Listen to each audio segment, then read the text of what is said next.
to bring in what they call the Novus Ordo Seclorum, the new order of the world. What we have in the New Age movement isn't just something from the top down. It's the masses are being conditioned also. It's not just, okay, most people, when they hear the term New Age, automatically, they think of fringe religious groups. They think of Shirley MacLaine, they think of crystals, you know.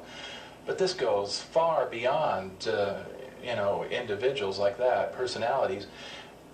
Not just mainstream American culture, but mainstream European culture, Japanese culture, is being redirected and restructured for a mystical experience of what they call higher consciousness, to be guided and directed in a mystical sense. I did an interview with Benjamin Creme, who's the representative of Lord, let's see, I call him Lord Betraya. I talked about Adolf Hitler being influenced by Madame Blavatsky, because he brought up Blavatsky, and I brought up the Lucifer magazine, and he was very discombobulated. He really didn't exactly know where to go. I thought he would hang up on me, and the conversation was coming from England. Do you expect to see Lord Betraya mixed in with all of these so-called leaders of the world to usher in this millennium of Satan? I talked to, when this first came out about Lord Betraya, I called up the Alice Bailey organization, Lucis Trust, which by the way used to be Lucifer Publishing Company. I was up in Ojai, California, and saw one of their old books, and it said Lucifer Publishing Company in it.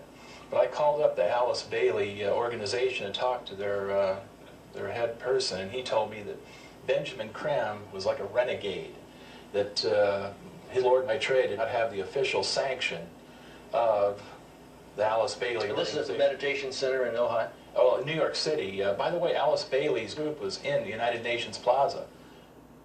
There is so much more that needs to be said about this subject that we can never possibly get into, but there is something I really feel is necessary to bring out. We're not talking about something that's entertaining or sensational. We're talking about your government, where you live, your country, your freedoms. Right. And what we're talking about here is things which you see every day. Like someone said a long time ago, many will look with their eyes but not see, and listen with their ears but not hear. And that's us. That is this country. We have been looking at things all along and never realizing the significance of the occult emblems that we're seeing today. We're talking about a global government that's in existence right now. We're not talking about a nation that is going, we're talking about a nation that is gone. We do not control the government of the United States of America. The United States of America is controlled by this evil army. They control the money system, they control the State Department, they control the presidency. And if you take a look at the fasci on each side of the Speaker's podium in the Senate, you're going to find that we have a new world order in place. What do we have to do? Incite a revelation to avoid a revolution? Or wait for the second coming? The choice is up to you. The privately owned Federal Reserve is just that. It's private. It's not owned by you. The national debt is to the international banksters. Communism was never, well, run from the United States. Or was it? You got to stop and think about that for a moment. And when you really find out what's going down, you really find out what's going down at the bottom line, you'll discover that communism was never run from Moscow, Hanoi, or Peking. It was run from London, New York, and Washington, D.C. On the backside of the dollar bill, you'll find the Illuminati pyramid, Annuit Septus, Novus Ordo Seclorum, the New World Order. What is all that about? I'm going to ask Jordan Maxwell. Jordan? Yes, I will use this one I think would be better for her. The Novus, let's start with the Annuit Coeptus. Annuit Coeptus is Latin, meaning our enterprise or our project is now a success or has been crowned with success. So then you say, well, your project is now crowned with success. What is the project? Novus Ordo Seclorum, which is novus, meaning new, ordo, order, the new order. Seclorium is the word secular in Latin, meaning the world, the new order of the world. You will notice that there are 13 layers in the pyramid. There are 13 letters in Anuit Coeptus. There are 13 stars above the head of the eagle. There are 13 berries and 13 leaves. There are 13 arrows. There are 13 stripes.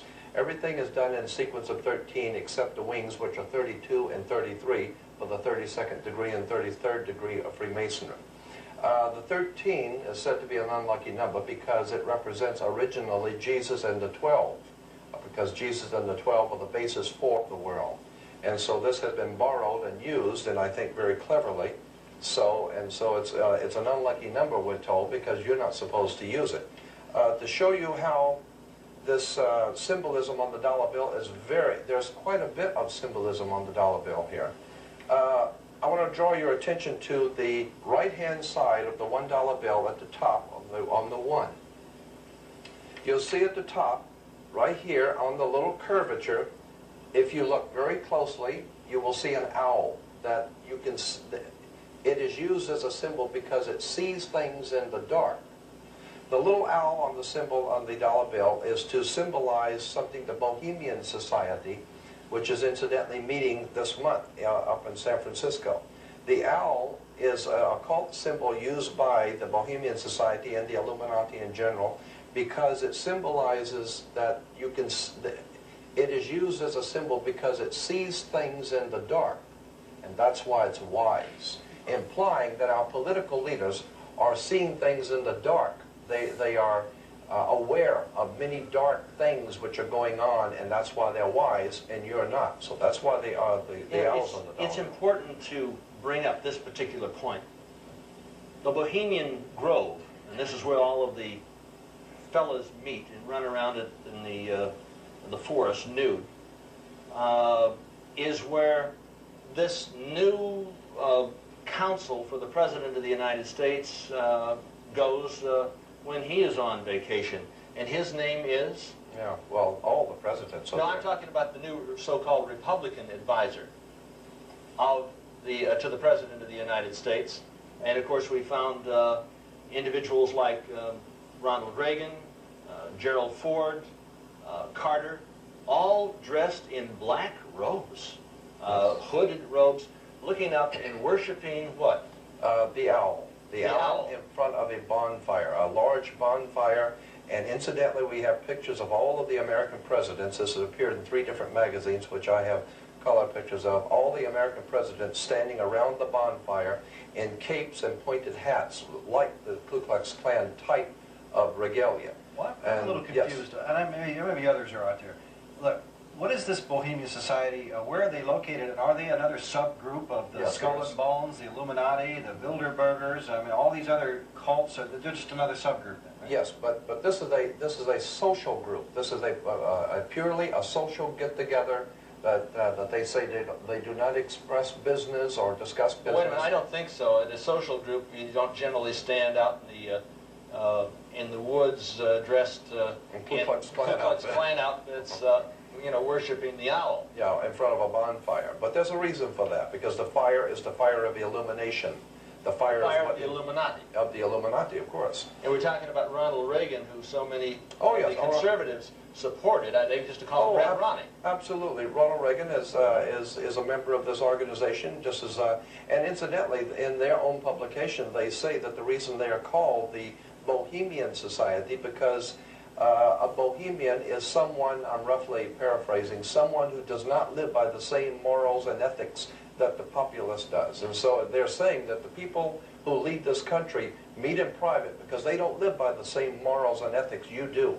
They have a whole different standard of behavior than you do. Now, Ronald Reagan was a member of the United World Federalists for 13 years. He wanted to bring about a new world order upon the ashes of American sovereignty.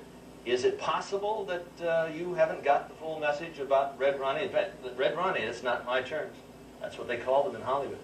A member of the American Veterans Committee, twice cited as an instrument of the Soviet Union. He was the first individual in the band, well, speaker, major speaker, personality at the Hollywood Legion Stadium to ban the bomb. He was developed. He put on a mask, and I think it's time that we take off that particular mask.